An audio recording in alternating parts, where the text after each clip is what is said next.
Welcome back to the greatest channel in the galaxy, my channel.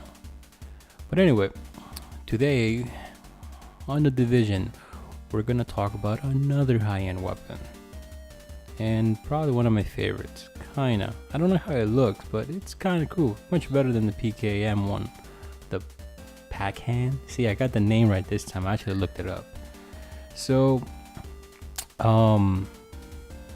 we're gonna say about the Liberator. It's pretty cool. It's like an M4. Shoots pretty fast, hits pretty hard.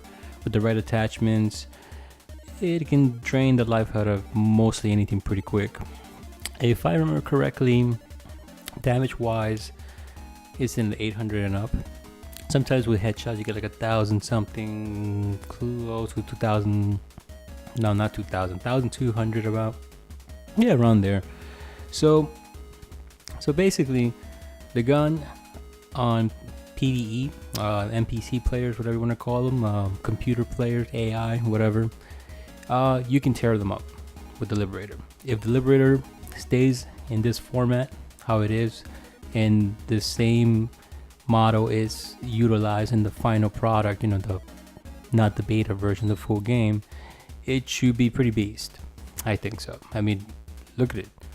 I shot basically most NPCs, or whatever you want to call them, mods, baddies, whatever, and they just die. They just melt away. The rate of fire, I think, was a little bit of an issue.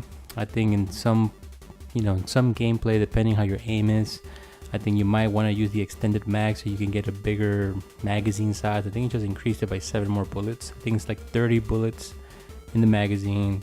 With extended one, I think it's like 37, so you get 7 more. So it's kind of like, what's the point?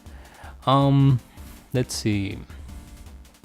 I use this hard spring. That's what it was called, that attachment, which increased the rate of fire.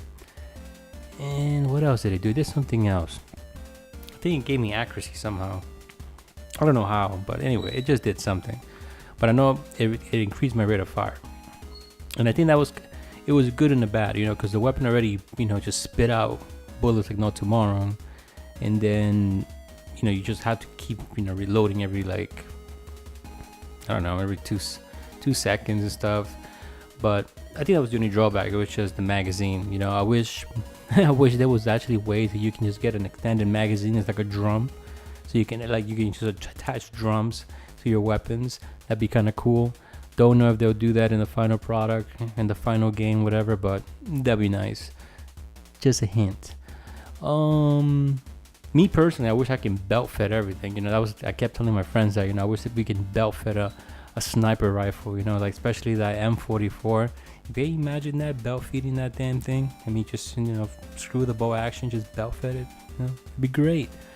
But no, people will cry about it being OP and, cry and whine and go to the forum and cry some more and tell Ubisoft how their game is broken and they're not gonna pre-order anymore because it's not what they expected. It's not what they're expected. Oh well. So the Liberator, I think it's cool. You know what? One thing I don't like about the high-end weapons, about the Division, is you can't change the damn color of them. Like, I don't know. I'm just not a fan of like bright color guns. I guess I kind of like them to be black or kind of like maybe gray. So dark color, something that you can blend in with your surroundings, because you're in an urban area, and technically you might want to be kind of like grayish, dark around those colors. I mean, you don't want to run around with a gold-plated, I don't know, engraved diamonds on it, so you'll stand out. Even though you can't prawn in the game, I mean, you can't be too stealthy, but I mean, you can kind of like give you a little bit element of stealth, but they don't want people to play like that. So back to the Liberator. So great gun. It was worth 7,000 strange, again with the strange coins, 7,000 Dark Zone points, Dark Zone dollars. So yes, it was worth it. I really don't have any gripe about it, just besides the ammo capacity. Even the recoil wasn't too bad. I mean, sometimes I was like, being dumb and just shooting around people's heads, like instead of shooting their head, I was like giving them a haircut. And that was, human error. But overall, I mean, the gun handled perfectly, especially if you focus on accuracy and stability on your attachments. It was basically a laser beam. I think so. It was just a laser beam. No questions asked. What else? What else was pretty cool about it? The perks were okay. I mean, it was better than the last one. I forgot what the last on the closed beta, what the weapon was called. I know it started with the letter C. What was it called? Shivering? Crap? Yeah, that sounds about right. Yeah, I like that one better.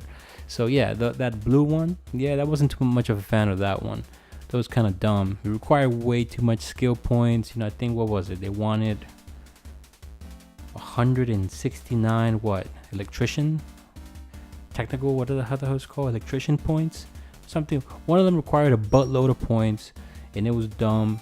It didn't really felt great. It was just, and it was blue. It stood out, blue color with like little gold trims around it. Kind of looked like a toy gun, like a Nerf gun. I wasn't really feeling it, but it was an exotic gun, so I guess it was pretty much exotic, but too much exotic for my taste. The Liberator, I recommended it. Hopefully in the final game they'll have it. Hopefully you can change the color of them. Maybe they should give you an option. Maybe you can choose, like, I don't know, camo green, urban camo or something. Something. Hell, they might sell them. Who knows? Maybe that is a strategy. Maybe they want people to whine about it and be like, "Oh man, Ubisoft, we don't like the weapon because it stands out too much." And Ubisoft is gonna answer with, "Well, we have a solution. We're gonna sell you the camo, and then you can change it." See, they just texted me and they said, "That's a great idea." So anyway, so I think that Liberator was a great weapon. Hopefully in the final game it will be very, very powerful.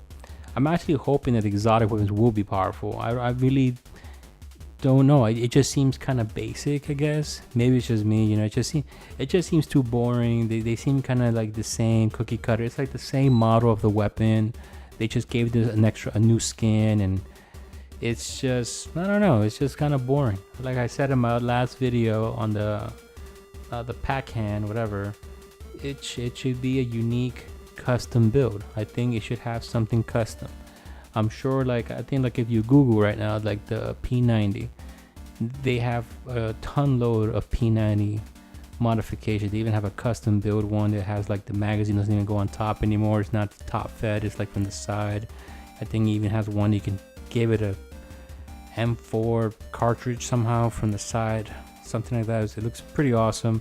They had it in Army of Two. I don't know how many of you guys play that, but they had those. I mean, I don't know. I kind of feel like they should take that approach, especially if they're not following the same principles as like their, realistic Tom Clancy name brand that, look at the most Ghost Recon, like you die in one shot or two shots, depending on when you get shot at. But I mean, this is, an RPG game. They should kind of like improvise and say, hey, here, you can have double barrel. Nah, it's too easy, too common. You can have a triple barrel shotgun, powerful as hell. Even when you pull the trigger and you shoot, it kills you too. How about something like that? That'd be kind of cool, be interesting. Then all the PvP players will get all crying about it, saying, I keep dying because it's too OP for me. But anyway, so Liberator, when you see it, buy it, be cool, shoot people in the face, conserve your ammo, have good ammo management, and you should be okay. So that's basically it. That's my review on the Liberator.